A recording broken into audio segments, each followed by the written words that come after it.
So welcome to Sololaki, my home. This is where I was born and raised. It's the oldest neighborhood in Tbilisi, and it lives in the shadow of the mother of Georgia. There's an old legend about Sololaki that I used to hear all the time. If you're from here, if you're born in Sololaki, you can walk these hills and not get tired, not even out of breath. And that's how you recognize outsiders here. They're the ones huffing and puffing and sweating. Every time I'm here though, I disprove that legend. These hills are very hard. Some of the streets are so steep, honestly, they seem like an optical illusion sometimes.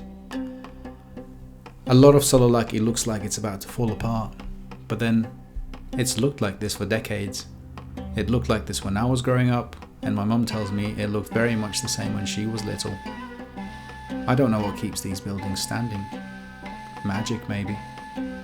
Whenever I'm in Tbilisi though, I always find myself coming back here.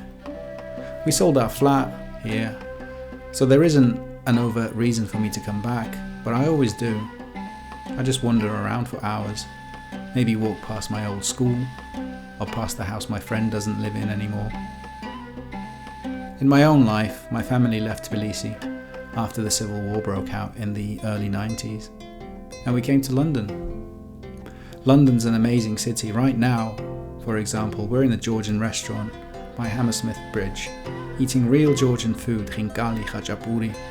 This would have been a dream back in the 90s. I missed the food so much back then. Anyway, life got busy in London back then, and I didn't go back home for 15 years. That first time was rough though. I remember I landed in Tbilisi and it all hit me at once. The smell of the place, the people, the language. I think I was crying in the taxi the whole way into Tbilisi from the airport. That's a good 30-minute drive. I couldn't even tell why I was crying. I wasn't upset. But maybe it's because I recognized so much more of Tbilisi than I thought I would. It was a bizarre feeling.